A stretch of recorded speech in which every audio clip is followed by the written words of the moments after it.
Sa bawat kandilang nagliliyab sa dilim, may kwento ng pagmamahal na di kayang burahin ng panahon.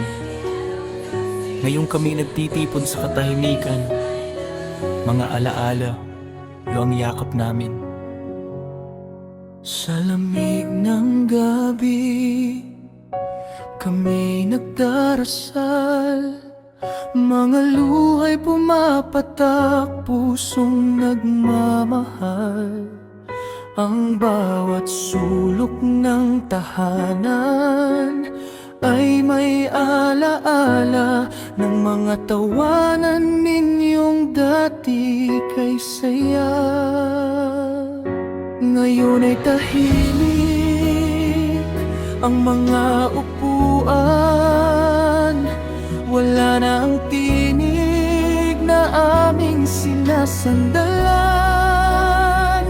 Ngunit sa bawat paghinga at bawat pintig ng puso, pagmamahal nyo'y buhay, hindi naglalaho. Si Tita Janet, tahimik at mapagbigay. Sa simpleng paraan mo'y kami ginabayan. Si Tita Vic, laging handang tumulong. Sa bawat problema, ikaw ang aming sandigan at kubol. Si Tita Shirley, di kailanman nakakalimot.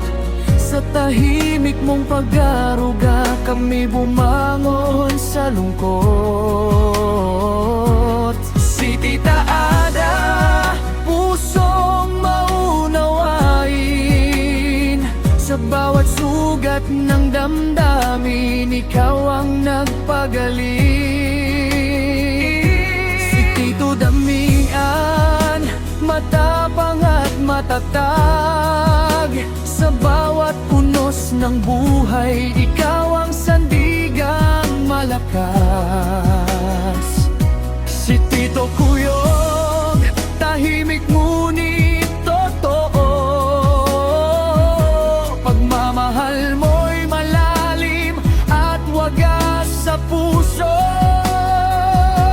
Si Tito Andoy, tahimik pero sobra magmahal.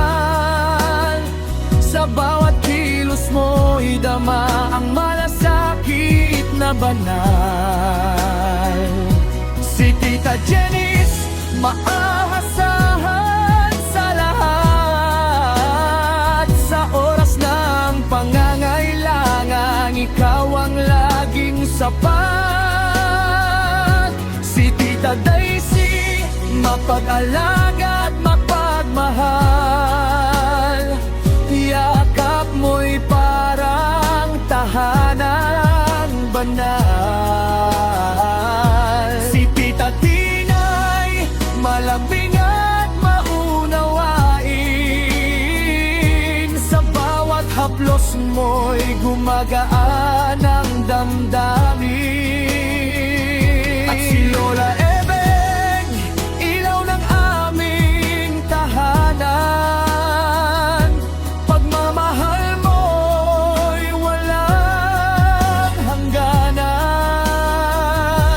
Sa bawat kwento mong puno ng aral, kami lumaki sa yakap mong wagas at banal.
Ang sakit ng pagkawalay di maipaliwanag.